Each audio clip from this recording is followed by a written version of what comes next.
For high net worth divorces, there are some unique challenges. One of the big ones is there's often a lot of property that needs to be valued. When you're going through a divorce, and it doesn't matter how much you have, one of the first things that the court requires you to do is to identify what property is marital and what property is non-marital and assign a value to it. That's easy with a bank account, a retirement account, or even an investment account. But what about the beach house and the boat and all the cars? It takes a lot. In fact, there was one case where we had to value over 25 antique vehicles. And that's a challenge. So, what do you need to do when you're finding the right legal team? Number one, figure out somebody who knows how to value these things and find the right professionals who can not only provide you a value at a reasonable cost, but are also available to testify if need be. You also want to find a legal team that is used to working with other lawyers to figure out how to have a joint appraiser if at all possible. Joint appraisals, much less expensive. And if you can do that, you can also avoid the battle of the expert and spending needless money there. And finally, one thing that is really important often to high net worth individuals is privacy. And if you can settle your divorce outside of court and do so in a way that is still financially advisable, that's always better. Often, but not always, high net worth divorces involve one or more businesses. And not just a solely owned business, but owning little tiny pieces or even big chunks of multiple businesses. And that can get expensive to value. I worked with one case where there were about 8 or 9 different businesses owned by various groupings of family members. And we had to figure out the value of the spouse that was getting divorced interest in each of those businesses. That's a lot.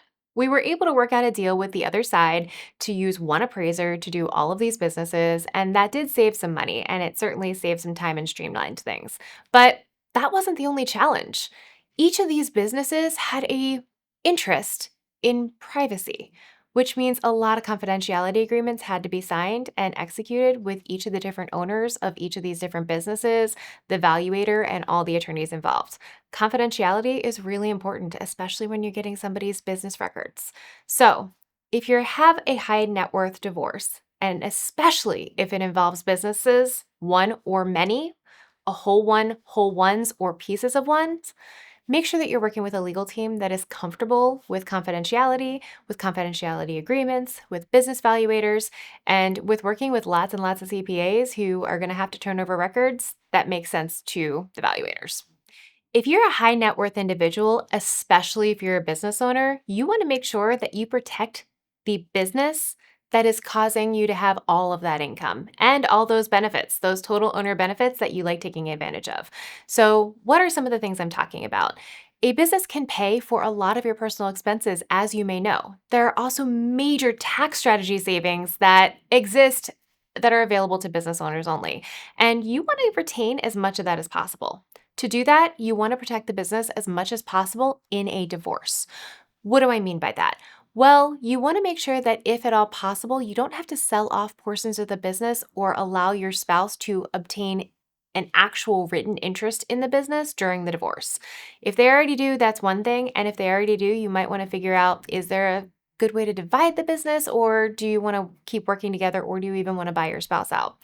Your goal is going to be to preserve your income potential and to preserve your benefits. And finally, this is a big one. You want to preserve the promises that you made to all of your employees, your shareholders, your family, and yourself to make sure that you can honor your commitments to pursuing your vision, mission, and values for your business.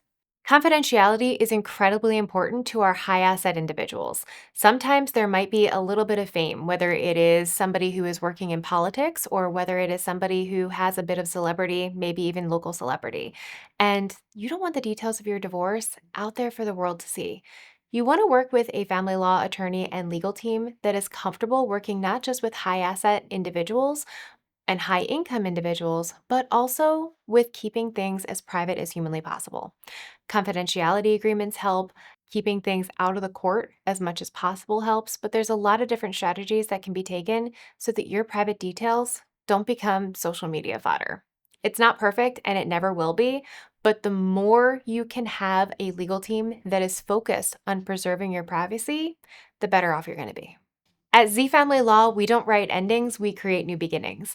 And if you are a high asset individual, if you are a high ranking public official, if you are working in the government and you have any kind of visibility and you want to protect your privacy, we are here to help you. Call now, contact us below for your initial case assessment.